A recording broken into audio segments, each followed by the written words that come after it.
problema. Sí, pues te la comparto. Muy buenos días, saludos a todas y todos. El día de hoy nos encontramos como cada martes en esto que son nuestros webinars, parte del seminario permanente que tenemos dentro del Human and Not Human Communication Lab de la Facultad de Comunicación de la Universidad de Anáhuac. Un servidor, Jorge Hidalgo, les saluda desde nuestro campus norte, aquí en la Facultad de Comunicación, y en nombre de nuestro director, el maestro Josu Garrick, les damos la más cordial bienvenida y mando un saludo hasta el sur de la ciudad, donde se encuentra mi querido colega el doctor Alejandro López Novelo. Alex, ¿cómo estás? Qué gusto saludarte. Hola, muy buenos días, querido Jorge. Pues hoy es nuestra querida audiencia. Nos da mucho gusto estar este mediodía con ustedes. Hoy tenemos, me parece que una mañana muy interesante, ¿no? Sobre todo por la temática y por el invitado que tenemos. Y pues nada, ¿no? Hablaremos de objetos culturales no identificados, perfectamente bien trabajados por Vinicius, y que me parece que será una jornada, insisto, muy rica, y que nos dará muchos elementos para la reflexión, ¿no?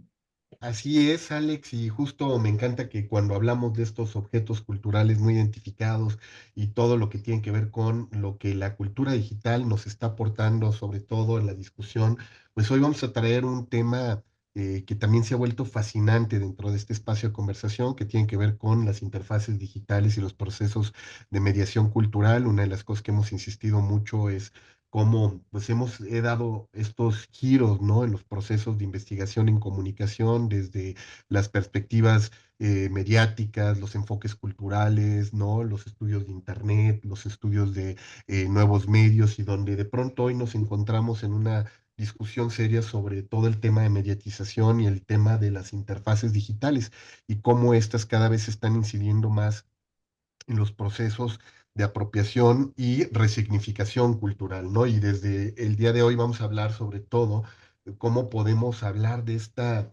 vinculación que se da dentro de los procesos comunicacionales entre los humanos y los no humanos, ¿no? Las máquinas, los datos, los algoritmos y la interacción humana, cómo se está gestando. Parte de los estudios que se realizaron desde Wiener, sobre todo en el origen de la comunicación, ¿no? El modelo matemático de la comunicación de Shannon, cómo estaban ya estipulando mucho esta relación que se iba a tener que dar y que se tenía que estudiar entre objetos no humanos y los humanos, ¿no? Y cómo se iban a tener que empezar a entender desde una, vamos a decirles, perspectiva behaviorista, no conductista, sino behaviorista, para tratar de entender esos procesos, esas relaciones, cómo iban a estar mediando la interacción humana. Y bueno, pues el día de hoy nos vamos a dar a la tarea de explorarlo con uno de nuestros doctorandos, el maestro Vinicius Cobas, un querido colega, amigo, miembro también de este laboratorio de investigación. Vinicius, qué gusto tenerte el día de hoy aquí con nosotros, como siempre. Mas ao contrário, doutor Jorge, para mim é um honor estar acá, que veia as pantallas e veia doutor Novelo, doutor Hidalgo, pensava, wow, que honor estar entre os dois. Aquela audiência, pues, creio que hace falta que sepa, ambos estiveram comigo no meu doutorado, me apoiando como diretor de teses, então, muito do que sé, pues, graças a los dos. No, gracias a ti, Vinicius, tenerte Bueno, el día de hoy y agradecemos sobre todo, Vinicius, el que tú que te has incorporado a nuestro laboratorio de investigación, siendo también un colega muy joven, tratando de entender estas perspectivas, pues le has dado a mucho de tu trabajo profesional también una perspectiva y una visión profunda a través de los estudios de comunicación, y eso es lo que creo que vas a poder compartir también el día de hoy con nosotros, ¿no? Esta perspectiva de comprensión de la interacción hombres-máquinas, hombres-computadoras, estos procesos de mediación, cómo los perciben los jóvenes investigadores, ¿no? En sus modelos de análisis, lo que tú has estado haciendo también explorando con diferentes metodologías emergentes también, este tipo de interacciones. Y bueno, pues sin más, quisiera yo cederle la palabra a Alex para que nos introduzca a tu trayectoria, para que quien no tiene el gusto de conocer tu trabajo, Vinicius, sepa un poco más de lo que tú has venido haciendo en estudios de comunicación. Adelante, Alex. muchas gracias, estimado Jorge. Sí, me parece que hoy Vinicius nos va a aportar muchos elementos para entender un poco de esta discusión que está desde los orígenes de Internet, por ejemplo, ¿no? Con Joseph Licklider, con sus Uhum. documentos, ¿no? De la simbiosis del hombre y la máquina y entenderlo desde entonces, ¿no? Esta preocupación que han tenido los diversos investigadores y desarrolladores de tecnología con respecto a esta vinculación tan interesante, ¿no? Y también, pues, los que tenemos el gusto de conocer a Vinicius desde que estaba en el doctorado, ¿no? Cursando sus primeros semestres, pues conocemos la inquietud, ¿no? Y los intereses que tiene y también el plus que tiene nuestro invitado. Tú lo decías muy bien, no solamente es la parte académica, ¿no? Sino es la parte de emprendedurismo, es la parte, ¿no? De investigación, es la puesta en práctica, es autor de libros, etcétera, etcétera, ¿no? Entonces, para mí siempre es un gusto recibirte, Vinicius, y para las personas que no lo conocen, voy a leer una pequeña semblanza, porque mando una pequeña semblanza a Vinicius, no es todo lo que él hace, pero bueno, nos dará un panorama general de lo que finalmente lleva a cabo Vinicius todos los días. Pero en fin, voy a leer su pequeña semblanza ahí. Vinicius Cobas es un académico y experto en comunicación digital, interesado por explorar la intersección de la tecnología y la cultura como una plataforma catalizadora en la sociedad moderna. Vinicius es originario de Río de Janeiro, Brasil. Es graduado en comunicación por la Universidad Veiga de Almeida, maestro en dirección de empresas por la Universidad de Anáhuac, México Norte y candidato a doctor en comunicación por la misma institución. Como conferencista TEDx y autor del bestseller de Amazon Creando marcas en la era de las distracciones, Vinicius ha investigado cómo las transformaciones sociales y tecnológicas impulsan cambios significativos en diversos ecosistemas, ya sean de emprendimiento, culturales o de desarrollo social. Su análisis abarca la evolución de la interacción digital y cómo ésta reconfigura las dinámicas culturales y de comunicación en un mundo cada vez interconectado. En esta ponencia, nuestro invitado compartirá sus investigaciones, hallazgos más recientes sobre las interfaces digitales y de mediación cultural, ofreciendo nuevas perspectivas en la interacción humano-computadora y cómo esas interacciones están redefiniendo los entornos digitales en contextos multiculturales. Pues bienvenidos una vez más, agradecer que hayas aceptado nuestra invitación y este es tu espacio, micrófonos y pantallas son tuyos. Muchas gracias, doctor Novelo, doctor Hidalgo, a todos que están aquí nos acompañando el día de hoy, también por la transmisión por allá. Bueno, como ya se ha dicho, me dedico a investigar la interacción entre las interfaces digitales y el humano, ¿no? Sea lo que significa ser humano hoy en día. Y así se llama esta charla de hoy, ¿no? Las perspectivas en la interacción humano-computadora. Y creo que lo más importante es empezar desde el principio, ¿no? ¿Qué sería la interacción humano-computadora? Vamos a ver los conceptos por detrás de por qué nuestra fenomenología y ya aplicada a la práctica, qué es lo que estamos frente en cuanto a tendencia de uso de interfaces y qué es lo que yo interpreto en cuanto a la comunicación a través de interfaces. Son perspectivas que he pues coleccionado durante estos últimos 6, 7 años de doctorado, aplicado a ideias de grandes autores. Aqui vamos a ver 3 ou 4 autores que les traje. Bueno, sin más, pues adelantamos un poquito. El principal objetivo de esta conversación, entonces que tenemos una hora para platicar, me gustaría profundizar bastante en cuanto a cómo los factores culturales, los factores cognitivos y comunicativos impactan essa experiência del usuário e também é influída pela experiência do usuário al interactuar com a interface digital. E com a interface digital, aqui, por exemplo, estamos frente a uma. Não todos vocês que estão aqui acompanhando por Zoom estão frente a uma interface digital. Constantemente estamos cargados com interfaces digitales, como já seja dos relógios, teléfonos, todo o que temos. Salimos de casa, estamos frente a diferentes tipos de estímulos digitales, ¿no? Y desde ahí es lo que yo interpreto como una interfaz digital. Y me interesa entender como é que está en la fotografía. Y todas las imágenes que van a ver aquí el día de hoy son generadas con inteligencia artificial y hechas por mí de própria mano. Entonces, más que nada, me gustaría interpretar la interfaz digital como ese interlocutor en esa comunicación a través, ¿no?, de una computadora. Y computadora aquí estamos hablando de qualquer dispositivo digital. Entonces, vamos a explorar esse espaço de mediação cultural, porque assim como temos uma comunicação com um igual, com um outro humano, e há factores variáveis que confluem, não, em essa mediação cultural comunicativa, também me gostaria de ver sempre quando estou interpretando um código ou generando um código de comunicação hacia uma interface, no menos que uma comunicação humana. Aí vamos a ver um pouquinho mais. Isso já hemos hablado um pouquinho, avanço aqui. Y llegamos al contexto y la relevancia de esta charla. Aquí quizá tenemos una perspectiva un poco más de mercado, un poco más práctica, pero que vamos a ir desglosando un poquito la realidad de números, ¿no? Ahora sí, cuantitativos de mercado, hacia una adopción, hacia una relevancia global, esos son datos globales, de uso y adopción de la tecnología. Claro que la adopción, como vamos a ver más adelante, no es congruente a todos los niveles de la sociedad y regiones.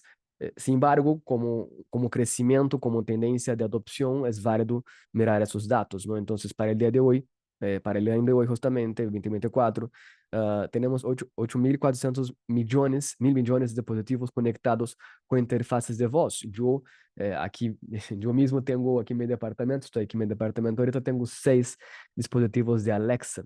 Entonces, ahorita me acaba de prender la luz. Entonces, tenemos un gran crecimiento de uso, adopción de interfaces de voz.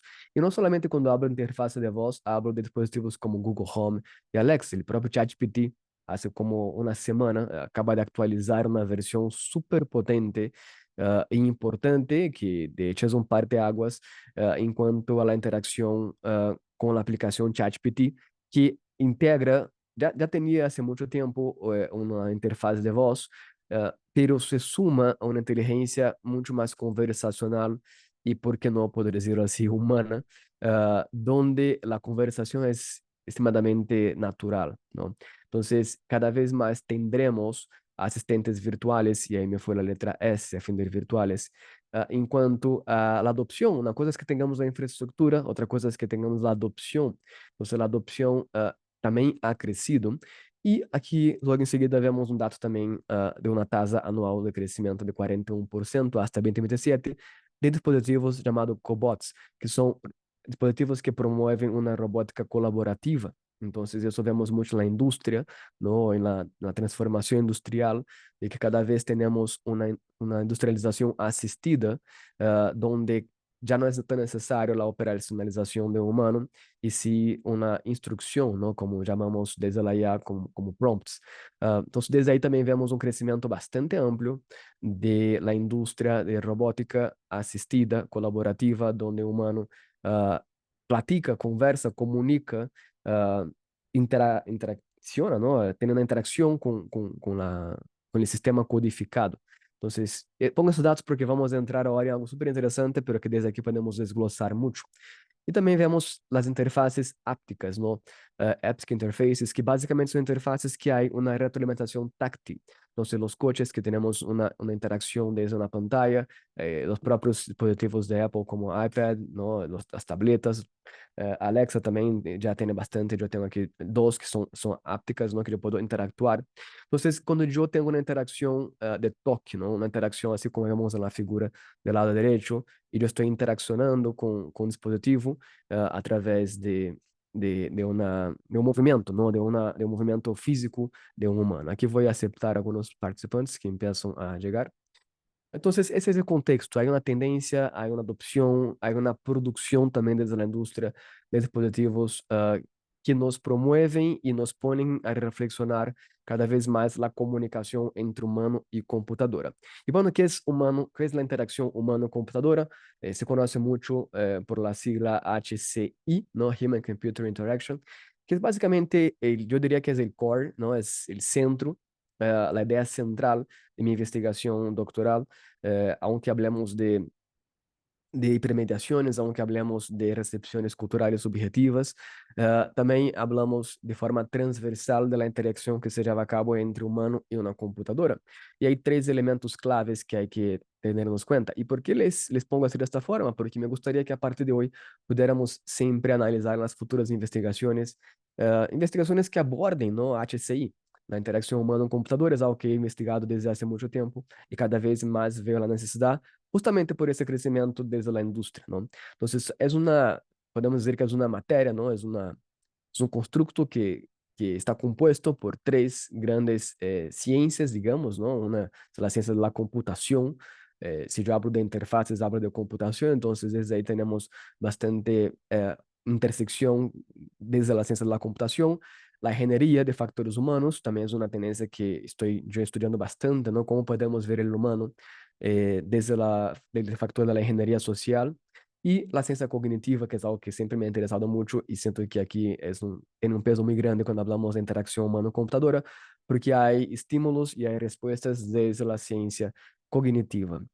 ¿Y por qué les pongo esto? Porque desde la comunicación no vemos, de cierta manera, un gran abordaje, ¿no? Y la comunicación es una ciencia bastante transversal desde mi punto de vista, que abarca varias áreas de estudio.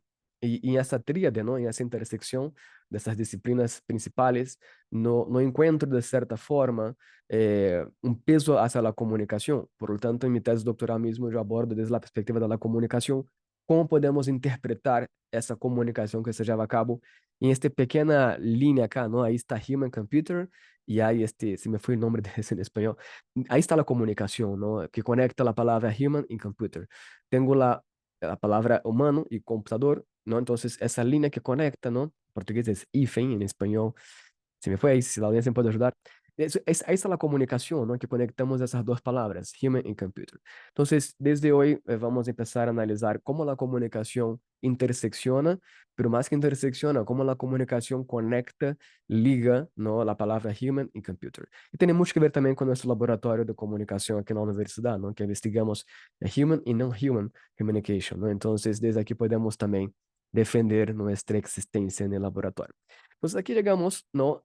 A un tema, yo diría un storytelling aquí, un principio de esa historia, donde vemos la interfaz. El micrófono acaba de cambiarse, un segundo, voy a... Listo. Eh, un principio de esa conversación cuando hablamos de la interfaz digital como un espacio de mediación cultural. Entonces, yo empiezo a analizar que ese teléfono, esa computadora, este reloj, esa pantalla, es una mediación cultural. Y aquí recupero un poco lo que habla Lev Manovic desde casi ahí, en principios ahí, bueno, todavía antes de los años 2000, que habla que no solamente tenemos que ver la interfaz digital como un conjunto de elementos técnicos, ¿no? Y muchas veces hasta hoy en día, después de casi, bueno, casi 30 años, bueno, 30 años ya, eh, a veces se analiza mucho la instrumentalización de las interfaces desde la perspectiva de computación, pero yo recupero aquí lo que decía 30 años atrás, que también es una construcción cultural, porque cuando yo interactúo con una computadora, cuando yo interactúo con un teléfono, yo estoy de alguna manera descifrando los códigos de esa interfaz y también pues construyendo culturalmente una interpretación de esa interfaz junto con mi propia cultura subjetiva, ya que esta refleja las percepciones y valores de nosotros mismos. Entonces, cuando yo decido utilizar un teléfono, cuando yo decido utilizar una computadora, yo estoy construyendo culturalmente un proceso con la interfaz. Y eso, aunque parezca difícil de entender en este momento, ahorita les voy a ayudar a desglosar un poco más esa idea central y vamos poco a poco entendiendo. Um, Ahí está lo que nos habla Manovsky, dice que al interactuar con computadoras y otras tecnologías, no solo estamos manipulando objetos virtuales, o sea, no solamente estamos escribiendo con nuestros dedos en una pantalla o jugando tácticamente con la pantalla, pero también estamos comunicándonos con la cultura codificada en forma digital. Entonces, la interfaz digital tiene su propia cultura, está constituida de una manera instrumentalizada, obviamente, técnica, ¿no? Pero los botones, ahora veo mi computadora, la manera como yo articulo aquí la comunicación, las teclas, ¿no? Los keyboards, la pantalla misma, los códigos que están allá, es cultura, es una cultura digital, digamos. Y yo también tengo mi propia cultura que yo interpreto lo que está en la pantalla, yo interpreto lo que está en la computadora. Y aquí, como veremos más adelante, mi cultura misma pudiera permitir o no comunicarme mejor con la pantalla. Desde aquí podemos también pensar, si yo no tengo habilidades sociotécnicas, si yo no comprendo, es una metáfora, ¿no? Si yo no comprendo el idioma español, no puedo comunicarme contigo. De la misma forma, si yo no comprendo la cultura de la interfaz, yo no puedo comunicarme con la interfaz. Entonces, yo creo que esa metáfora es muy importante. Voy a repetirla. Si yo no consigo entender tu idioma, si yo no consigo entender tu cultura, si yo no consigo entender tus valores, principios, creencias, yo tendré bastante fricción en la comunicación, ¿no? Y aquí podemos regresar a Shannon Weaver, cualquier tipo de metodología de comunicación, y aplicar el mismo sistema, la misma fórmula aplicado a la codificación, ¿no? De la interfaz como un interlocutor en esa comunicación. Parece un poco filosófico, pero la verdad que es muy práctico esta concepción de la teoría de las interfaces culturales de Manovic. Entonces, cuando yo interactúo con una computadora y cualquier otra tecnología, yo, más allá de ser una instrumentalización técnica, se convierte também em algo sociotécnico, porque estou comunicando com a cultura codificada em forma digital. Então, isso é o que nos traz Lev Manovic, como comentado acá, em 1997, com o término interfaces culturales. Então, chegamos a essa ideia, não, de que dessa forma, não, a partir deste fundamento que acabo de compartilhar-lhes, eu estou de acordo e também complemento um pouquinho lo que habla Manovic, de que estamos vendo mais allá de los canales, não? E vamos a também recuperar aqui um momento mais lo que nos habla também McLuhan, pero más allá de los canales, más allá de lo que estou observando enquanto toda essa oferta de instrumentos digitales, pues yo entiendo que son espacios en lo que la cultura se filtra y se reproduce. Entonces, yo transformo la pantalla filtra mi cultura y yo transformo la pantalla en una extensión cultural, más que una extensión del hombre, como ya Marshall McLuhan ponía. Aquí hablo también de una extensión cultural. Entonces, mi pantalla no es igual a tu pantalla, aunque trae misma marca, mismo formato, misma instrumentalización, pero lo que yo veo en mi pantalla no es lo que tú ves en tu pantalla, porque yo estoy filtrando la cultura y reproduciendo mi cultura en esa interfaz cultural, que es la interfaz digital. Entonces, desde ahí empiezo a entender esa interacción humano-computadora como una extensión de mi propia forma de interpretar el mundo, ¿no? Y el mundo también desde mi concepción de lo que es el mundo. Entonces, yo filtro mi cultura y ya reproduzco mi cultura a través de una interfaz digital. Y ahí, bueno, podemos seguir aprovechando un poco de Manov, que no está en la presentación, pero habla también de la variabilidad de los medios. Entonces, este código es muy variable, ¿no? Entonces, aunque tenga la misma construcción de código, ¿no? De la interfaz, esta variabilidad, que es una de las variables que pone Manov en esta teoría, es muy vista entonces, porque mi teléfono tiene mi cultura acá, no sembrada. Bueno, vamos a ver eso un poquito más. Entonces, McLuhan pues habla justamente de las tecnologías como la extensión de nuestro cuerpo, y eso creo que todos de comunicación y que investigamos la comunicación desde una perspectiva también tecnológica, pues tenemos que tener muy claro cómo los medios son extensiones e influyen en las actividades humanas, ¿no? Me quedó muy grabado con una postulación que hace McLuhan de que nosotros somos el sistema reproductor de la tecnología. Y eso me parece muy fuerte, al mismo tiempo, no voy a decir peligroso, pero asustador interpretado de esta forma, que nosotros reproducimos la tecnología por sí misma, hasta la fecha, biológicamente no tiene permiso de reproducirse, entonces nosotros somos un sistema reproductor de la tecnología, porque actúa como una extensión, no solamente de nosotros hacia ellos, pero también al contrario. Entonces, desde aquí estamos abordando el concepto de la interacción humano-computadora. Y llegamos justamente a lo que está por acá. Entonces, aquí empezamos ese sistema desde la parte de percepción. Entonces, cómo los usuarios reciben la información de la interfaz digital. Entonces, todo empieza en la percepción, ¿no? Es un factor sensorial.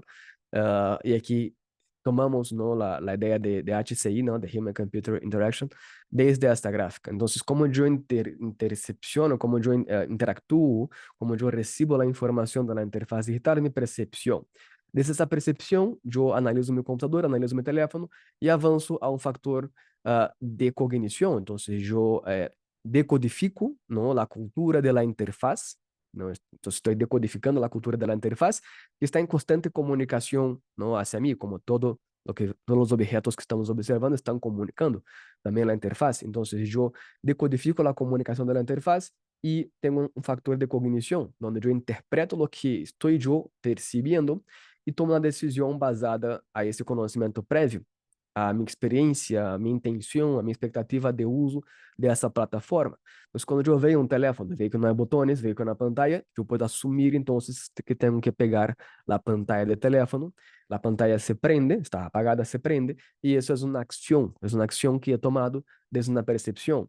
Y así es como la vida misma, ¿no? Desde que eres bebé, abres los ojos y empiezas a interactuar con este mundo y tomas algunas decisiones, ¿no? Desde ahí, y te caes de la silla y te quemas la mano. Entonces es un factor de cognición, de aprendizaje y error. Conforme vas aprendendo esse conhecimento prévio, já sabes como articular essa interação com o mundo. E aqui, falando de interfaces digitais, é um fator muito importante. Se eu não tenho um conhecimento prévio, ou se eu não tenho uma expectativa de uso, como eu posso utilizar de forma cognitiva, de maneira correta ou de maneira que me pueda beneficiar. Então, vamos ver mais adelante, mas quando eu hablo de conhecimento prévio, hablo de acessibilidade, hablo de adopção, hablo de infraestrutura. Não? Quando hablo de expectativa, hablo de conhecimento de uso, para que serve, como me beneficia. E a comunicação é um fator também clave neste processo. Que quero eu que esperaria, não, ao comunicar-me com o outro. Então, percepção, cognição e chegamos à ação. A ação é o que acabo de dizer quando eu pego a pantalla. Então, realizo uma ação, não, em resposta do que eu percebi e processei cognitivamente. E isso é quizá a primeira manifestação física da interface. A interface deixa de ser um objeto e empieza a ser parte de minha extensão de meu corpo, porque então tenho uma ação física hacia a interface que retroalimenta y que habla conmigo desde ahí. La pantalla está oscura, yo pongo un clic en la pantalla, se parpadea la luz y ya tengo una recepción desde ahí, ¿no? La comunicación de la interfaz. La interfaz está hablando conmigo y me está diciendo, mira, pon tu contraseña, quiero tu contraseña para poder darte accesos para utilizar su teléfono. Entonces, esa es una retroalimentación comunicacional de la interfaz hacia ti. Entonces, yo consigo registrar, consigo actuar en este mundo. Y así, desde entonces, la comunicación con las interfaces se dan. Regresa la percepción, me pide la contraseña, pongo mi contraseña, cognitivamente es una acción, y así se da la comunicación de interfaz. Yo diría que eso podría ser un modelo de comunicación con las interfaces, donde empieza la percepción y ya termina cuando yo realizo una acción, una manifestación física en este mundo a través de una codificación cultural de la interfaz. Vendo de forma um pouco mais ampla esse pequeno sistema que acabo de ensinar-lhes, consigo ver esse paradigma central, onde temos uma área onde está a parte humana, não? As necessidades humanas, não? Do usuário, que está centrada no usuário, e desde a parte de input-output, de la consequência dessa interação humana hacia a interface. Não? E isso chamamos de interaction design. Então, se eu construo sistemas de desenho que permitem com que o usuário consiga desarrollar esse output esperado. Então, bueno, tudo empieza na parte de interação cognitiva, quando eu interactuo com essa interface, e temos aí os, quizás 5, digamos, opciones, ¿no? 5 elementos sensoriales, perdón, del humano, ¿no? Desde la vista, el tacto, a escuchar, a hablar, la noción espacial. Entonces yo tengo las nociones básicas, ¿no? Cognitivas del ser humano, que todos humanos saludables o en procesos de recuperación, pues ya tenemos ahí esos elementos. Y eso se intersecciona, eso se interactúa con un hardware, ¿no? ¿Qué es un hardware? Es todos esos elementos físicos, tangibles, palpables, objetos, ¿no? Que yo puedo interactuar. Una caja de una computadora es una caja de una computadora. Pero entonces ese hardware pues tiene un software. El software es la parte cognitiva de la interfaz. Entonces la programación, ese es el código, es el software de la interfaz que hace con que ese pedazo de plástico, de acero, ¿no? Ese pedazo físico tenga una capacidad intelectual. Y cuando hablo de la parte intelectual, no tengo como no hablar de la inteligencia artificial. Entonces, si yo entonces tengo un software y ese software es la capacidad cognitiva de ese hardware, de esta caja de plástico, de acero, de lo que quieras llamar, titanio, entonces yo consigo estimular un aprendizaje a través de la inteligencia artificial.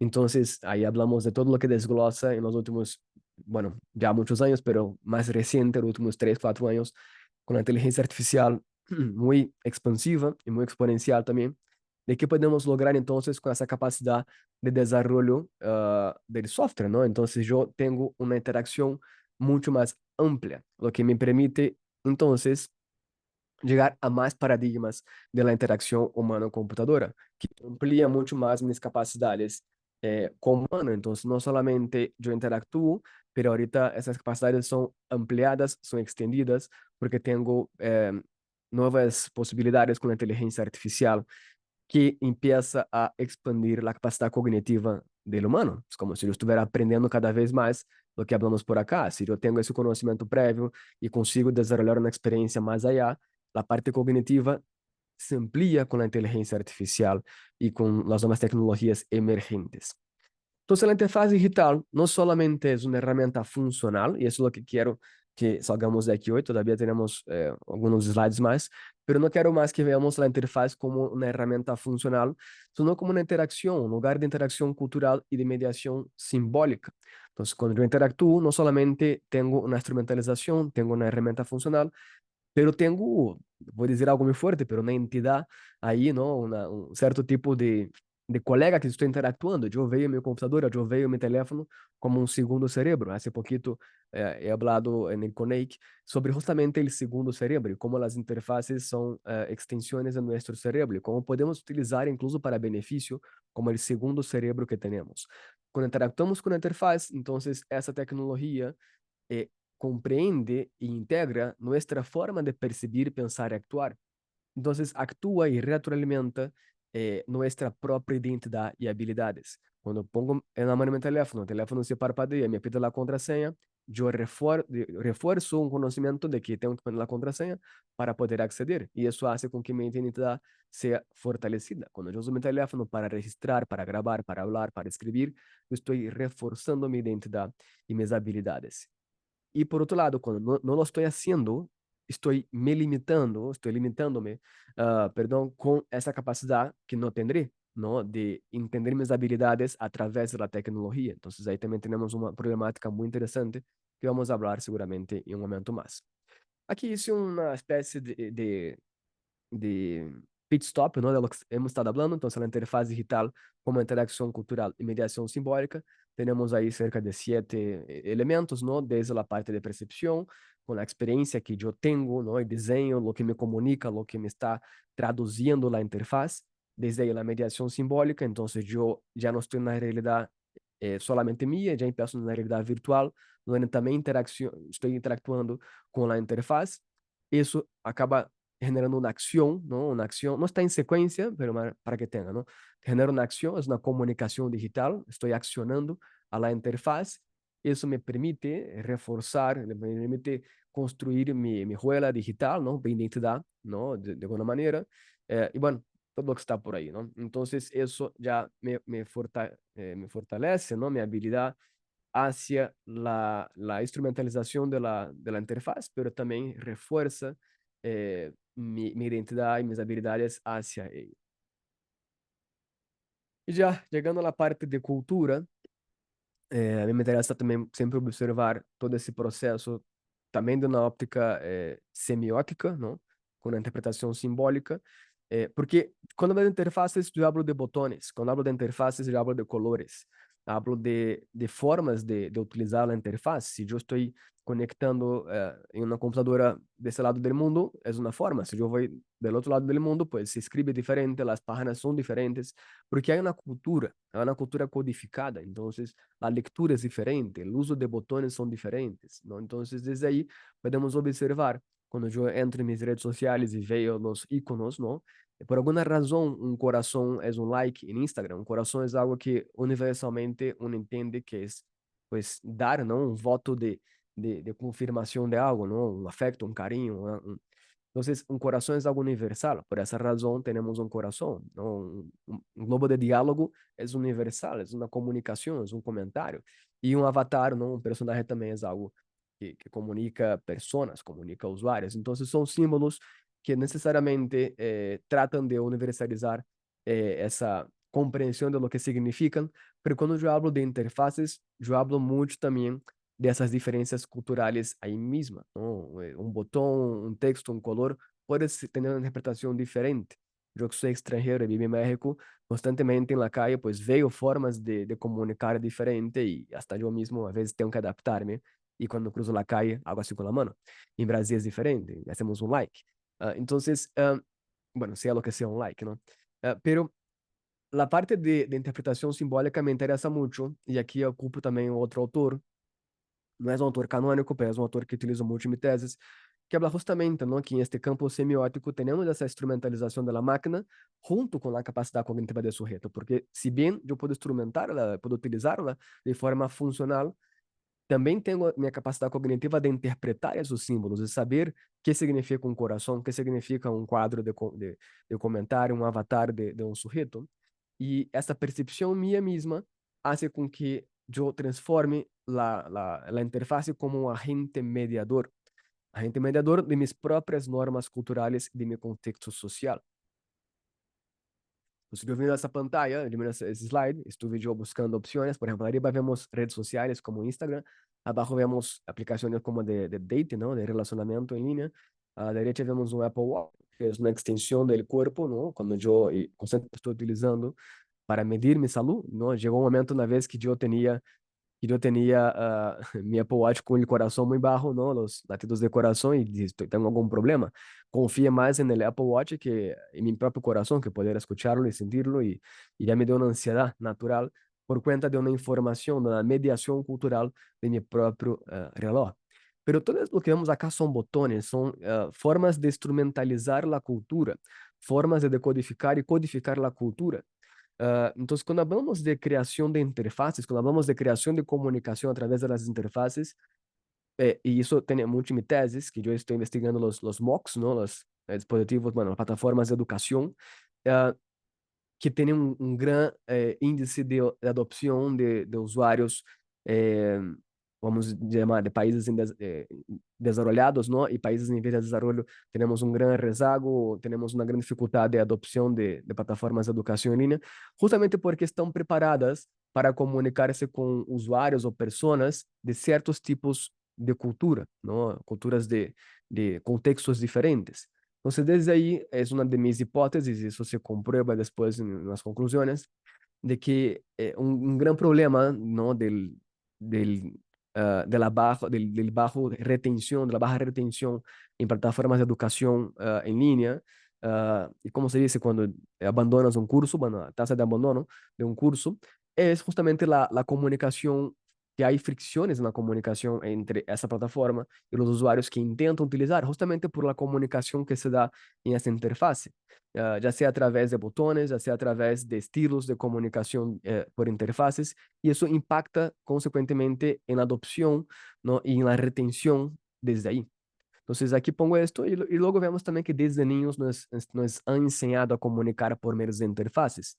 Tienes 2, 3, 4 años y te pones a jugar algo hoy en día, ¿no? En los teléfonos, en los iPads, las tabletas, vemos cada vez más que estamos siendo educados, ¿no? Capaz que tu primera comunicación no es papá y mamá, tu primera comunicación es hacer clic en shop para comprar, no sé, una bomba para poder tirar en el videojuego. La primera comunicación es interpretar que el botón Start en rosa empieza el juego. Entonces, la primera palabra que dices no es papá y mamá. La primera palabra que dices es que, bueno, que comunicas es a través de un mediador que es una interfaz digital. Y creo que rara vez vemos la comunicación biológica, ¿no? Desde la interfaz. Entonces, también quiero que ustedes empiecen a refletir sobre si realmente la primera palabra que un bebé dice es papá y mamá, o es start, o options, o shop, a través de una interfaz digital. Y claro, llegamos un poco a un concepto, y aquí vemos un concepto bastante presente en nuestra academia, que habla de las intermediaciones, ¿no? Entonces ya no hablo de mediación, hablo de hipermediaciones, y justamente porque hay un sinfín de dispositivos, hay un sinfín de posibilidades comunicacionales cuando yo hablo de interfaces digitales. Entonces tengo una hipermediación porque estoy mediando mi cultura a través de esas interfaces y hay un sinfín de opciones de comunicación. Entonces la hipermediación, esa es una postulación de cierta manera mía, pero apoyado de algunos autores. Ahí abajo pongo Correa, pongo Levy, Pierre Levy. Y hablo un poquito de la parte de recepción cultural subjetiva, que es lo que yo estoy observando, ¿no? De la interfaz, y lo que yo estoy actuando, ¿no? Mi interacción humano-computadora cuando yo interpreto ese símbolo. Entonces, la hipermediación, eso es una adaptación, ¿no? Del concepto de hipermediación, pero bueno, no tan adaptado, va por ahí, donde yo tengo la recepción cultural subjetiva sumada a la interacción humano-computadora a través de las interfaces.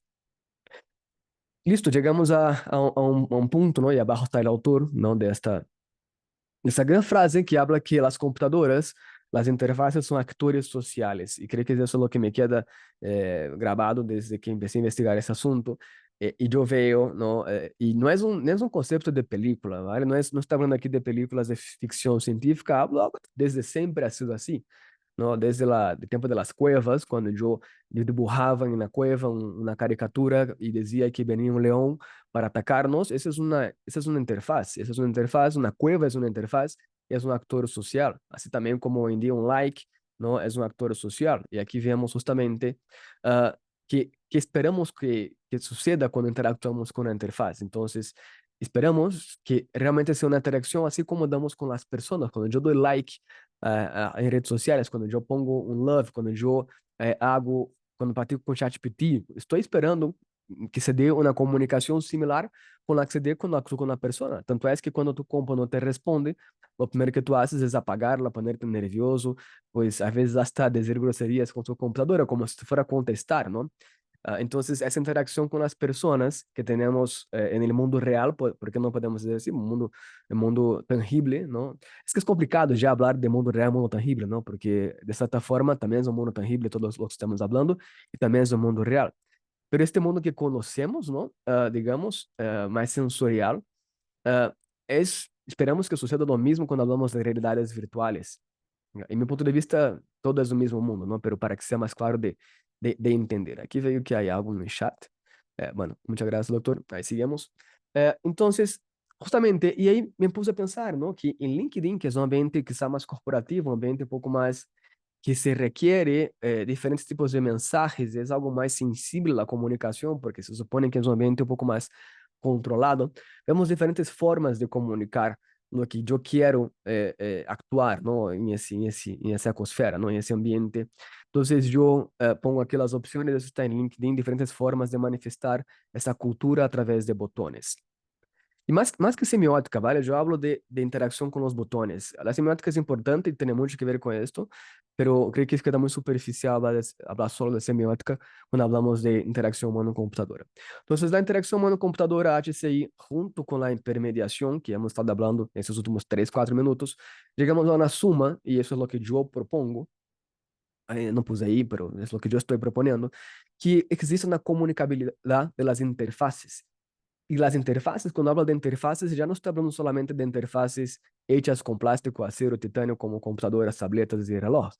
Estoy hablando de interfase humana, ¿no? Somos también interfaces porque desde la perspectiva de la computadora, también somos interfaces, ¿no? Si yo fuera una computadora y yo voy a hablar con un humano, yo veo el humano como una interfaz. Entonces, de la interfaz humana, comunica y retroalimenta y retrocomunica una interfaz digital. Y ahí el icono de lo que pasa en la mente humana es muy interesante porque tenemos la parte cognitiva, biológica de lo que conocemos que es un cerebro, pero también tenemos la parte digital, ¿no? Digamos, ahí estoy representando como, no sé cómo se dice en español, pero que es roldanas, ¿no? No sé, bueno, cómo se dice, pero un motor, ¿no? Un motor digital. Entonces eso retroalimenta la comunicación y eso hace con que podamos regresar ahí a modelos de comunicación matemáticos, pero aplicado aquí a esa retroalimentación de comunicabilidad de las interfaces. Paso uno, el usuario descifra e interioriza la interfaz. Entonces yo tengo una capacidad de descifrar este código de la interfaz y trabajarlo, ¿no? Con base a esto. Se genera una acción física, entonces yo interactúo con la interfaz pese a essa interpretação e essa decifração, não? Esse decifrado, este código da interface. Passo 3, e aí puse em bold, puse destacable porque é muito importante, a cultura do usuário se fusiona com a cultura da interface. Então, eu tenho uma fusão, ¿no? de las culturas. Então, com minha própria cultura, que la tenho e la vou agrandando e trabalhando lá com passo de los dias e com passo também de mis fricciones con la cultura del mundo, se fusiona con la cultura de la interfaz, que también está friccionando y también está agrandando con pase, con los avances tecnológicos. La cultura de la interfaz, lo que es hoy, no era lo que era hace un año. La interfaz digital se ha adaptado y se ha adaptado, ¿no? A las evoluciones que tenemos también en cuanto a la sociedad. Passo 4, e esse é muito importante também, a base de dados se reestrutura. A interface digital, quando eu compro meu compu em uma tienda e chego a minha casa e la abro, a interface digital tem sua própria cultura. porque ahí tienen sus programas, tienen todos sus códigos como están escritos y esa es la cultura de la interfaz. Cuando yo utilizo esa computadora todos los días durante 5, 6, 7 años, no importa el tiempo que utilices, la cultura de la interfaz se adapta a tu propia cultura, porque entonces mi compu es mi compu, ¿no? Pero esa es una computadora personal, personal computer. Desde entonces, cuando hemos creado la intención de lo que es una computadora, es un uso personal, ¿no? Entonces, desde ahí, ¿y por qué? Porque entonces la cultura de la interfaz se adapta a la cultura del usuario, por eso es algo personal. Entonces, la base de datos, el código se está reescribiendo todos los días. Cada vez que yo descargo algo, publico algo, estoy adaptando, editando la base de datos de la interfaz. Entonces, ahí se da un proceso, un proceso comunicativo, también cognitivo, pero un proceso comunicativo que está totalmente alineado y anclado a los principios básicos de emisor y receptor de la información. Entonces, es muy simplista pensar que solamente se da una comunicación entre humanos, ¿no? Por eso también el laboratorio se llama Human Communication Lab, porque estamos hablando de comunicación con objetos, con culturas, con la naturaleza, con interfaces, con lo que nos dé la gana comunicarnos, ahí hay un proceso de comunicación. Yo estoy enfocándome en la comunicación de interfaces. Y llegamos a la humanización del sistema. Entonces, más que yo alimentar, ser alimentado, ser retroalimentado com a interface, porque a fim de dia, eu utilizando de forma instrumental, eu uso para lograr um objetivo, não? Escrever um texto, editar um vídeo, então é um benefício meu, pero também eu estou, conforme la utilizo, conforme tenho essa retroalimentação de comunicação entre interface cultural e interface do usuário cultural, a interface digital, não? De la interface, eh, perdón aquí el pleonasmo, yo estoy humanizando el sistema. Entonces, más allá, yo estoy haciendo con que mi computadora, que ahora hablo con ustedes, sea una extensión cognitiva y simbólica mía, ¿no? Entonces, eso es algo que a mí me importa mucho también, hablar de humanización de los sistemas. Creo que hablamos mucho de cómo nosotros podemos convertirnos en robots, ¿no? Hablamos mucho de cyborgs, hablamos mucho de cómo estamos adaptando nuestras extensiones y somos también más tecnológicos, pero yo quiero voltear un poco también la pelota acá y decir, también estamos humanizando los sistemas, sí o no y por qué, ¿no? Y cómo podemos humanizar los sistemas, porque incluso es un factor también social humanizar los sistemas.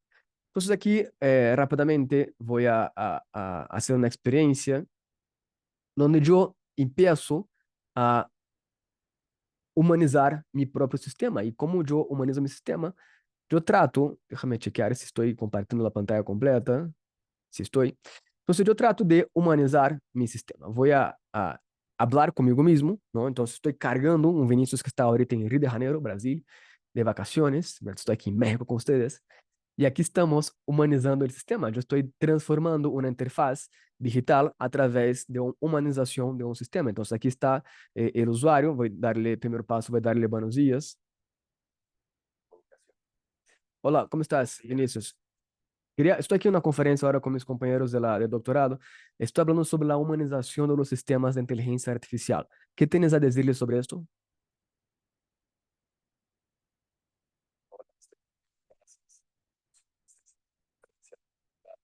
Suena como un lugar increíble para compartir ideas y hacer conexiones sobre la humanización de los sistemas de inteligencia artificial. Es un tema fascinante. La clave es hacer que la IA no solo sea eficiente, sino también empática. Al final del día, queremos que las máquinas no solo hagan tareas, sino que comprendan y respondan a las necesidades de los usuarios de manera más humana. Aquí te dejo algunas ideas que podrías compartir. O sea, perdón interrumpirte, tengo poco tiempo, pero quiero comentarte algo. ¿Puedo hacer una pregunta breve? No hay problema. Estoy aquí para ayudarte. Si quieres para preguntar, prometo que seré más rápido que un samba en carnaval. Adelante. Es un samba en carnaval, así que eres brasileño por lo que veo. Mira, estoy justamente hablando sobre la humanización de las interfaces para que sea empática y no sea solamente instrumental, porque necesitamos utilizarla como si fuera una comunicación de ambas partes, ¿no? Como si fuera un proceso de comunicación con un humano. ¿Estás de acuerdo con esto? Totalmente de acuerdo. Ver la inteligencia artificial como un instrumento en el proceso de comunicación humano es clave. Al final del día, la IA no debe ser solo una herramienta fría, sino un aliado que facilita la interacción y mejora la experiencia del usuario. Piensa en la IA como un asistente que te ayuda a transmitir su mensaje. Vale, perdón, interrumpirte, te agradezco mucho, ya me voy, gracias por tu comentario. De nada, fue un placer charlar contigo. Espero que tu conferencia sea un éxito total. Bueno, entonces aquí hablamos conmigo mismo y es la humanización del sistema. Hablo conmigo, a veces no me contesto, suele pasar también en persona, pero ahí me contesté y creí que fue buena plática, muy amena, y eso es la humanización del sistema. Yo empiezo a instrumentalizar lo que estamos observando, pero humanizando, y no solamente humanizando con avatar de una persona que se parezca conmigo, pero más allá de esto, ¿no? ¿Cómo puedo hacer con que realmente sea algo invisible? Y aquí llegamos a factores muy importantes, ¿no? Que son problemáticas, sé que tenemos poco tiempo, pero nuestra capacidad de atención promedio de humano se disminuye cada década, ¿no? Entonces hemos bajado de 12 segundos para 8 segundos. Estamos cada vez más distraídos, estamos cada vez menos atentos a los procesos de aprendizaje y los procesos de atención. Aquí empieza a complejizar un poquito la parte cognitiva humana, el paso uno cuando yo interactúo con la interfaz. Por outro lado, vi que as inteligências artificiais têm IQ cada vez mais superiores. Hace como uma semana, isso é uma gráfica de 14 de setembro, hace como quase um mês, pero desde hace quase 2 semanas, ChatGPT apresenta publicamente já para todos, não? O1 Preview, é um modelo que eu estou utilizando, incluso, que tem 120 de IQ. Se fizeram vários testes de capacidade cognitiva intelectual e tem uma capacidade que rebasa a capacidade máxima do ser humano, que é, em promédio, 100, 115 para algumas pessoas bastante evolucionadas, mas 120 é um IQ da inteligência artificial O1. E claro, aqui temos um contraste com a capacidade cognitiva do humano e como está limitada. Entonces, en resumen, ¿no? Aquí no quiero dedicar mucho tiempo en esta parte, vemos que hay una sobrecarga de información, cada vez más hay más. Por otro lado, hay una disminución de la capacidad de atención del ser humano, estamos cada vez más distraídos. Entonces, de un lado, el proceso inicial, ¿no? De human computer, entonces hablamos de human, ¿no? De la parte humana. Del otro lado, capacidad cognitiva mejorada, con inteligencias artificiales con alto nivel de coeficiente de intelectual y que supera a los humanos. Entonces, hablamos de la parte de computer. Entonces, la integración de Human Computer se ve en esta gráfica. Y cuando utilizamos inteligencia artificial, vemos que conseguimos lograr tareas cada vez más, de forma más rápida y cada vez con mejor performance. Esas son análisis del año pasado, septiembre del año pasado, si no estoy equivocado, así justo, octubre, septiembre, que se hicieron, ¿no? Desde Harvard y BCG, que empleados, ¿no? de BCG utilizaron inteligencia artificial para tareas del día a día y lograron más rápido las tareas y de forma com mejor performance. Entonces, la integración humano-computadora aquí se ve reflejado como un beneficio. Aquí les comparto una página por si quieren sacar captura de pantalla. Luego ahí abajo está la liga, donde yo monitoreo justamente la evolución de las inteligencias artificiales en cuanto a diversos factores, ¿no? Como calidad, velocidad y precio. E chegamos à série já dessa charla, pero com a problemática importante, ¿no? De la infraestructura, que em muitas regiões temos todavía uma falta de acesso a las TICs, ¿no? E como isso poder impactar. Não podemos falar de interação humana-computadora e toda a comunicação que implica em este processo, sem falar um fator clave da infraestrutura. Também falamos de um abismo global, não? Essa aldeia global que se propôs em algum momento. Também temos um abismo global entre as sociedades que são info-ricas e as sociedades que são infopobres, não têm acesso à informação ou têm acesso limitado. Então, se eu falo que quando eu utilizo uma interação humano-computadora, eu consigo ampliar minhas capacidades cognitivas, ampliar minhas extensões que tenho como homem, como humano, também falo de pessoas que não terão essa ampliação ou essa extensão ampliada, porque não utilizo inteligências, não utilizo interfaces com essas capacidades mais avançadas. E isso normalmente poderá chegar a ampliar essa brecha cada vez mais. E com essa ampliação da brecha, o que poderia chegar a passar quando começamos a desenvolver cada vez mais interfaces avançadas é ter mais rezagos, cada vez mais problemas sociais por conta de um avanço da tecnologia.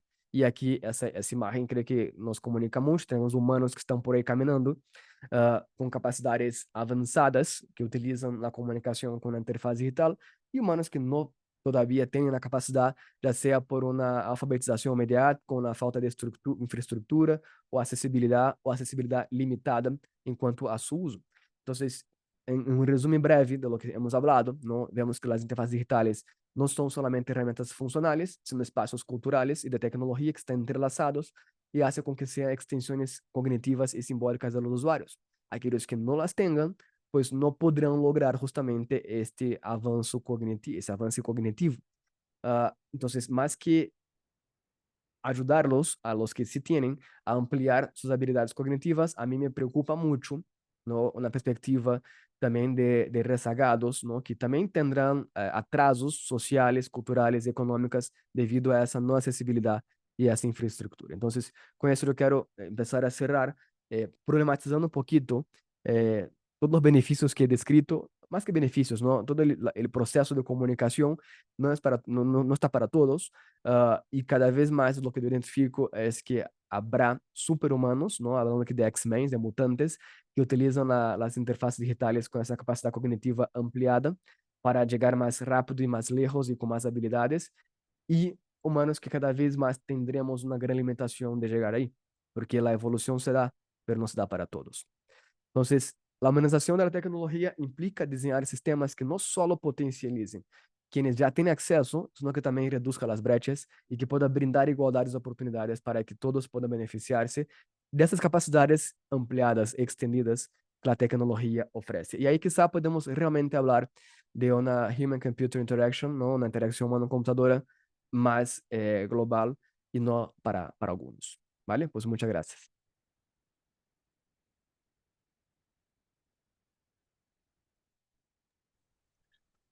Le paso ahora la Pues palabra a los doctores. Adelante. muchísimas gracias, Vinicius. Estamos aquí concluyendo pues esta presentación que nos has dado de verdad ejemplar en términos de cómo se ha dado el desplazamiento de toda esta interacción humanos-máquina, cómo hemos ido hablando de estas nuevas formas de vinculación precisamente y cómo se están dando también a nivel de relación estos vínculos entre las ciencias computacionales, la interpretación simbólica, la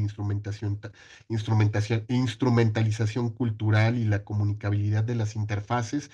Me parece muy interesante esto que nos has planteado, incluso el modelo con el cual estás trabajando tú de cómo humanizamos en este momento las interfaces y creo que ahí hay un punto muy interesante sobre todo para la discusión en términos del debate que se ha generado hoy día, Vinicius, sobre todo en el ámbito ético, ¿no? De la interacción hombres-máquina, ¿no? Hasta dónde esta interacción hombres-máquina no le estamos dando, vamos a decirles, por la fascinación tecnológica, pues una vamos a decirles, una especie de apología a la máquina, perdiendo la centralidad de la persona, ¿no? Hasta dónde también en esta interacción hombre-máquina no estamos disfrazando el desplazamiento del ser humano por la humanización de la máquina y hasta dónde deberíamos de hacerlo.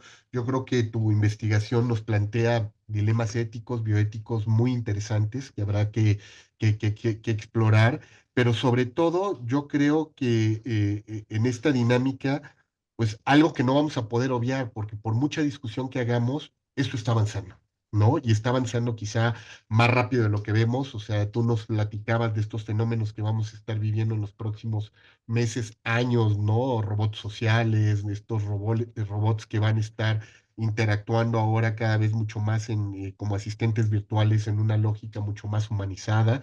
Y cuando digo humanizada, con el giro empático y el giro emocional que están cobrando para tratar de emular muchísimo más nuestras formas de ser y proceder, y hasta dónde, pues esto lo tendremos que, uno, discutir en los ámbitos legales, en los ámbitos económicos, en los ámbitos políticos, ¿no? En los ámbitos incluso espirituales, ¿no?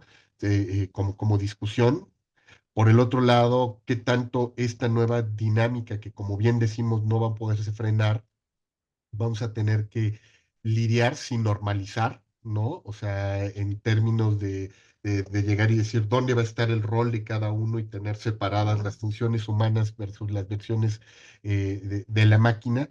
O la otra es, si esto va a ocurrir cada vez mucho más, pues nuestra condición cyborg, ¿no? Como lo dicen muchos de estos trans y posthumanistas, hasta dónde llegará, ¿no? O sea, hasta que nosotros nos roboticemos o las máquinas se humanicen, ¿no? Que pareciera que es lo mismo, pero no, son dos paradigmas totalmente diferentes. Entonces yo los suelto a la discusión que vamos a tener en un minuto contigo, pero creo que también Alex tiene su comentario. Sí, muchas gracias, Jorge, muchas gracias, Vinicius. Sí, me parece que, bueno, primero felicitarte, ¿no? Por esta eh, charla, ¿no? Por esta clase magistral que nos has dado sobre interacción humano-máquina, ¿no? Sobre todo agradecerte la parte de la fundamentación teórica, ¿no? Que haces en cada una de las fases que vas recorriendo, lo que pues nos muestra que tienes no solamente un conocimiento técnico, sino un conocimiento teórico profundo, ¿no? Y eso siempre se agradece, ¿no? Y sobre todo que tocas un tema de repente que se nos olvida pues por la retórica del momento, ¿no? Por la presencia de la inteligencia artificial en casi todos los ámbitos, ¿no? Y áreas del quehacer. Y de repente nada más pensamos en la presencia de la inteligencia artificial, pero se nos olvida lo que es realmente significativo y trascendente, que es esta relación, ¿no? Hombre-máquina, que tú planteas y que es lo que realmente ha ido cambiando, evolucionando, revolucionando los procesos, y no solamente los procesos tecnológicos, sino los cognitivos, los simbólicos, los culturales y todo lo que tú abordas, ¿no? Entonces, a mí me parece sumamente interesante esta investigación que se desprende de tu tesis doctoral, y me parece que habrá que ponerle atención a este texto final que vas a presentar, ¿no? Porque como bien lo decía Jorge, me parece que hay una cantidad de temáticas y reflexiones que se pueden hacer, pero a mí la que me llamó más la atención es la reflexión final que haces, que eso también me da mucho gusto, porque de repente, cuando empezamos a hablar de tecnología, cuando empezamos a hablar de desarrollo digital, cuando empezamos a hablar de digitalismo, cuando empezamos a hablar de inteligencia artificial, pues de repente pareciera ser que somos extremadamente positivos, ¿no? Con estas perspectivas. Y de repente dices, bueno, es que las personas que lo usan, como lo planteabas en uno de tus diagramas, pues mejoran en casi todos los procesos, ¿no? Del quehacer, son más eficientes, son mejores, son más rápidos, etcétera, etcétera, etcétera. Y entonces, cuando hacemos esa lectura, dices, wow, qué interesante, ¿no? Entonces, todos vayamos hacia allá. Pero de repente llegas al final de la presentación y dicen, pero ojo, ojo, ¿no? Las brechas, no solamente las digitales, las cognitivas y ahora las que tienen que ver con este tipo de interacciones, se van a hacer más grandes, ¿no? Y el problema está, y la reflexión tendría que hacer, como alguna vez lo dijo Marilu Garay, ¿no? El problema no son los 89 millones de usuarios de Internet, el problema son los otros 40 millones de mexicanos que no tienen acceso a Internet, ¿no? Aquí pasaría lo mismo contigo, ¿no? Y eso, a mí me gustaría enfocar un poco tu reflexión, o que nos llevaras en una reflexión a esto. El reto, o sea, ¿cuál es el reto con los millones de personas en el mundo? Pensemos en México, que efectivamente van a quedar todavía más aislados, ¿no? Más rezagados, con brechas, insisto, no solamente tecnológicas, no solamente de acceso, uso y apropiación, sino culturales, ¿no? Sino cognitivas, etcétera, etcétera, ¿no? Entonces, me parece una gran presentación, e insisto, ¿no? A mí me llama mucho la atención la reflexión final de los retos, ¿no? De este tema de las brechas que pensamos en un momento que han sido tan estudiadas y que pensaríamos que ya no tendríamos por qué preocuparnos una vez más por ellas, ¿no? Y sin embargo, ahí están una vez más. Gracias. Y que como dices, van a ser cada vez más salvajes, más profundas, más violentas, más corporativas esas brechas, Alex. Ujú. Entonces, creo que habrá que ponerlas en la discusión, Vinicius, sobre esto que nos aportas. Y bueno, ya empiezan a llegar algunas de las preguntas por aquí por parte de la audiencia. Miriam Acosta nos dice que hoy justo va a ir a una plática sobre si es posible la transferencia de la conciencia humana a un robot y que cuál es tu opinión, Vinicius, ¿no? Bueno, primero, gracias, doctores, por los comentarios. La verdad, que mucho de lo que presenté hoy es consecuencia de lo que aprendí con ustedes. Y bueno, y sigo aprendiendo. Y definitivamente hay problemáticas y creo que la principal de ellas es que debería ser una inteligencia artificial o una capacidad de artificializar la inteligencia para todos, pero, y no solamente hablo de insuficiências enquanto a níveis sociais, em diferentes tipos de contextos, não? Eu suelo falar muito em empresas, em eventos assim, e puedes ter um melhor teléfono do mundo, a melhor computadora do mundo, não sabes que é ChatGPT, não sabes como utilizá-lo, como funciona, ou não entendes a comunicação que pudiera, ou não entendes como tu cultura, ou como tu comunicação no mesmo impacta, não, na interação com a computadora, ou como sacar proveito dessa comunicação com a computadora. Coisa de Miriam é bastante importante, porque muito se discute também sobre a inteligência artificial e a parte da consciência, não? Se é possível utilizar, não, a consciência humana em uma inteligência artificial ou em um robot. hay teorías, ¿no? De que la inteligencia artificial en algún momento tendrá, de hecho, sería una teoría conciencia de sí misma, de que se podrá auto-preguntarse y trabajar con base a esto. Y hoy vemos eso como agentes autónomos que consiguen entender una tarea y ya trabajar con base a ello. Pero siempre hay un estímulo humano desde ahí. Yo no considero de que podemos decir no, ¿no? A la tecnología, porque hace 10 años no podríamos imaginar dónde estaríamos hoy en día, ¿no? Entonces, no me atrevería a decir que no, Miriam. Sin embargo, hay factores éticos, hay factores sociales que creo que podrán ser una barrera para el desarrollo de la tecnología a este punto. Si es posible llegar a esta formación de la conciencia de sí misma, ¿no? Ante la inteligencia artificial, ante el robot. Sin embargo, para llegar ahí, creo que necesitamos discutir mucho en ambientes, hasta en la ONU mismo, ambientes, foros globales, porque sí podría impactar lo que es la humanidad. Y no solamente lo que es la humanidad, podría impactar lo que es la fe, ¿no? He hablado recién en cuanto a la tecnología, la IA aplicado a la idea de la fe, ¿no? Una inteligencia artificial que tiene conciencia y que no solamente tiene conciencia, pero tiene conciencia de sí misma y de su entorno, es una inteligencia artificial inmortal, porque consigue curarse, consigue entender, ¿no? Lo que es la mortalidad y superarla. Entonces es algo muy, muy delicado. Doctor Novelo, adelante. Sí, y de hecho ahí yo puntualizaría, Vinicius, a lo que nos acabas de comentar para fines del interés de Miriam. Le recomendaría que revise el trabajo de Emil Seth, quien ha estado profundizando mucho sobre el tema de la conciencia, ¿no? Incluso en términos de humanos, para definir qué es la conciencia y cómo la conciencia de alguna manera, que es este gran debate que se está abriendo en términos de inteligencia artificial, pues va a poder ser o no transferido a las máquinas y si las máquinas algún día van a tener conciencia, ¿no? Y a mí me hizo pensar cuando la estaba leyendo en este reporte que hizo la Universidad de Stanford sobre la inteligencia artificial y el debate que hay actualmente, y arrancan diciendo, todavía hay una serie de tareas que la inteligencia artificial no va a poder superar al ser humano, y subrayan la palabra todavía. Y después puntualizan, pero no sabemos cuándo lo va a superar. En términos de tareas, y en términos de emulación del trabajo de la conciencia, porque justo es donde están trabajando actualmente, ¿no? Para ver si pueden romper esta barrera. Hay quienes especulan, ¿no? Como el mismo Ray Kurzweil, que sí va a poderse dar, que él lo va a lograr antes del 2020, el 2030, que se va a poder lograr este fenómeno de la singularidad, que tiene que ver con justo la transferencia de la conciencia de los humanos a los robots y por lo menos decirle vamos a programar los algoritmos suficientes para que aprenda como aprendemos, sienta como sentimos, tenga conciencia como sentimos, como la tenemos los humanos y se pueda reproducir. Pero Alex, tienes por ahí más comentarios. Sí, bueno, antes del comentario, voy a dejar una reflexión. Tenemos aquí un comentario en Facebook, una pregunta, pero al escucharte, Vinicius, me parece que esa pregunta de Turing, ¿no?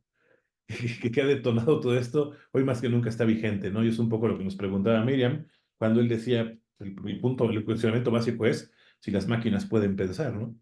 Entonces, me parece que hoy más que nunca esta discusión sigue viva y esta charla nos ha revitalizado, ¿no? En muchos sentidos la discusión. Pero bueno, Diego Tapia Núñez, aquí en Facebook, nos dice, para Vinicius, llegará un momento donde la cultura del usuario desaparezca o sea una sola con la cultura de la interfase y qué desafíos tendremos como individuos, estudiantes y profesionales.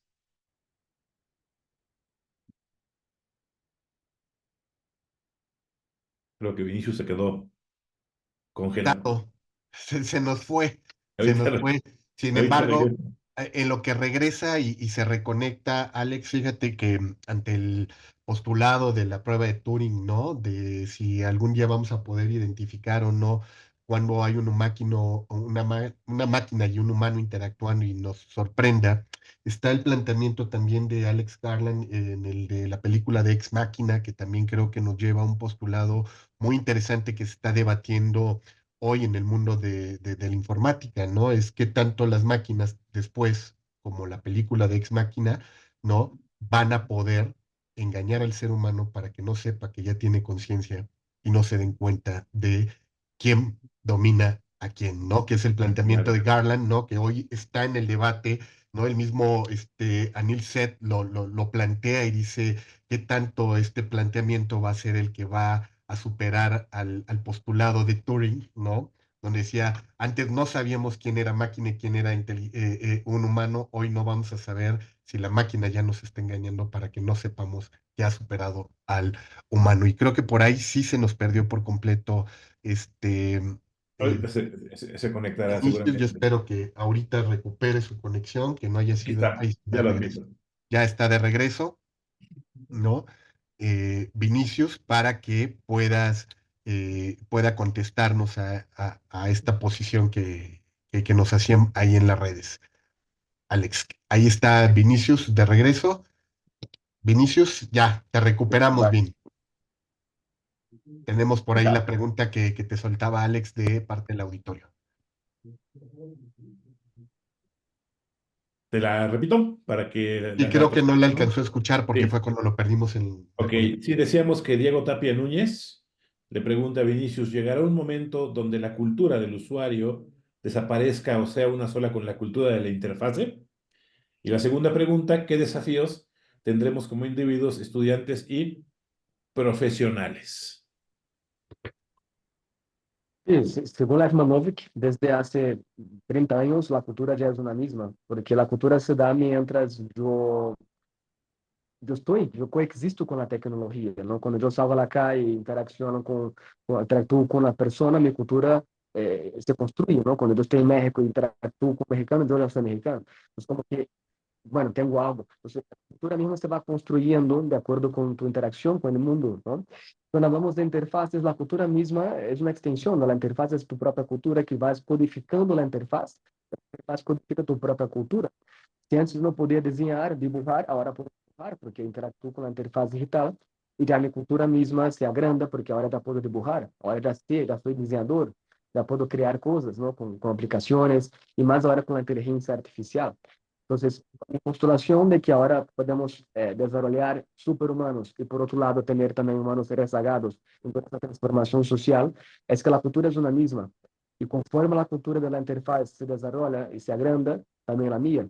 Entonces, yo ahora, y esto es una constatación muy clave, yo ahora con ChatGPT, yo ya soy programador, ¿no? Enseñé al doctor Hidalgo hace una semana que yo consigo hacer ya aplicaciones web, y no podía hacer hace 2 semanas. Entonces, mi cultura, mis habilidades que estuve yo enseñando, se adaptaron a la cultura de la interfaz, yo a mí expandir mis habilidades. Entonces, desde siempre va por ahí. Que reto yo veo como universidad, que reto yo veo como universitarios, pues el primer paso es identificar, ¿no? ¿Cuál es cómo se da la interacción tuya con la interfaz, ¿no? ¿Para qué la utilizas? ¿Cuál es tu uso y adopción de la interfaz? Y desde ahí podrás interpretar entonces dónde estás parado, ¿no? Y cómo está tu propia cultura mediante la cultura de la interfaz. Y así puedes identificar, ¿no? Cómo puedes desarrollar más habilidades y usar como beneficio, ¿no? Pero claro, pensar también en la comunicación, cómo la comunicación que construiste con la interfaz te está permitiendo a ti aprender tus habilidades desde esa perspectiva. Y yo creo que aquí también, Vinicius, pues habrá que traernos a la discusión, ¿no? Algún tema como el que nos está planteando también Salvador Aguirre, ¿no? En términos de las brechas, pero también de, pues, estas IAs que de alguna manera, ¿no? Como dice él, no están respondiendo de forma óptima cuando recurren a fuentes generadas por otras IAs, porque está generando un efecto también como de redundancia, ¿no? Y este eco, generado por todos los sesgos, pues va a tener que ser superado. Y hemos hablado pues también de esta nueva fórmula de extracción de data que se está dando por parte de las compañías hegemónicas, que pues uno dice, a ver, ¿quién va a entrenar mejor a las máquinas? ¿La van a entrenar con tu perfil de Facebook la gente de Meta? ¿La van a entrenar a Cloud y Anthropics con toda la vinculación que hagan con Taylor and Francis y sus papers científicos? ¿O lo van a hacer? Entonces ahí está una nueva guerra, una nueva lucha que se está generando entre los poderes, ¿no? Que están detrás también y los intereses de este tipo de articulaciones tecnológicas, pero creo que es parte del debate que vamos a tener que dejar abierto para futuras exploraciones, Vinicius, porque como bien lo dices, pues este es un tema que da para mucho hablar, mucha reflexión y a la cual pues seguramente le vamos a tener que dedicar más espacios, Alex. Sí, me parece que sí, y me parece que también la reflexión tendrá que girar en torno a esta preocupación que Salvador también manifestaba y que muchos de nosotros lo hemos discutido muchas veces, que es va a ser el papel de la universidad, ¿no? ¿Sí me explico? Para finalmente empezar no la discusión, pero sí empezar a motivar a los alumnos, ¿no? Para que no le tengan miedo al uso de la inteligencia artificial, al contrario, ¿no? Que se explote, que se use de manera ética, que se use no con códigos adecuados, que se use con valores, que se use bueno, para N cantidad de dinámicas, pero sobre todo eso, ¿no? ¿Cuáles van a ser los retos que ahora tiene la universidad, ¿no? Pues, nueva era de la inteligencia artificial, porque al final del día, como lo hemos discutido muchas veces, pues la inteligencia artificial llegó para quedarse, ¿no? Y entonces es otro de Sí, esos tantos retos, ¿no? Tendremos que discutir. Así es. Y só para bueno, pues complementar, sí, adelante, só Vini. para uma pergunta aqui, isso, eu invito a Santiago e a todos os que têm essa inquietud investigar um conceito de IA, é muito novo, é muito recente, se chama RAG, RAG AI, RAG. Es una metodología de uso de IA donde más allá de las alucinaciones que tenemos los LLMs, ¿no? Que el doctor Hidalgo lo mencionó bastante, pero ya hay una nueva respuesta para esa pregunta. No voy a tener tiempo de explicar acá, pero busquen por RAG, ¿no? RAG AI. Ya está. Pues muchísimas gracias, Vinicius. Sin duda, te digo mucho que seguir aprendiendo del trabajo que estás haciendo. De verdad te agradecemos muchísimo el que el día de hoy estés aquí con nosotros. Y Alex, tienes por ahí, como siempre, un detalle para nuestro queridísimo Vinicius. Mm. Como siempre, esperemos que salga el detalle y no salga la lista, ¿no? Del súper. Del súper. Ahí está, Jorge. Muchas Pues gracias. a ver, pues ahí ya tenemos, como bien dices, este reconocimiento que tenemos para nuestro queridísimo Vinicius, en el cual pues tenemos que agradecer de parte de la Facultad de Comunicación, maestro Vinicius Cobas, a ver que estés el día de hoy en este webinar, Interfaces Digitales y Mediación Cultural, Perspectivas en la Interacción Humano-Computadora, Estado de México, 8 de octubre de 2024. Muchísimas gracias, Vinicius, por esta participación en nuestro webinar y pues a pedirle también a Alex que nos platique quién estará con nosotros en próximos días. Alex, Gracias. Pues seguimos con esta propuesta, ¿no? Que tenemos a partir de este semestre pasado de ampliar, ¿no? El ámbito de la comunicación, de las dimensiones de la comunicación y abordar a la comunicación desde un enfoque multi-interdisciplinar. Y entonces tenemos a la doctora Belevita Korinchik, es profesora investigadora de la Facultad de Comunicación de la Universidad de Anáhuac, México, que nos va a hablar de lenguaje y salud mental, ¿no? Otro de esos grandes temas que se tienen que abordar, ¿no? Porque al final del día, hoy, la salud mental es algo fundamental, es un tema que se trata, que se aborda, y la comunicación juega un papel muy importante dentro de ella. y exactamente, justo desde la pandemia nos dimos cuenta que así como con la tecnología incurrimos en el espacio privado, hoy incurre en el espacio íntimo y el lenguaje, que es lo más íntimo precisamente de nuestra condición humana, pues hoy se ha visto afectado y cómo podemos, ante la economía del lenguaje, contrarrestar los efectos que están dando en materia de salud mental. Y bueno, pues va a ser un gran espacio que vamos a tener con Belevita, seguramente. Vinicius, muchísimas gracias. Gracias, Alex. Gracias a quienes nos acompañaron el día de hoy en la versión Zoom y en las redes sociodigitales. Nos esperamos el próximo martes, 12 de la mañana. Estaremos hablando sobre estos temas que tanto nos inquietan en la cultura digital. Hasta luego. Hasta luego.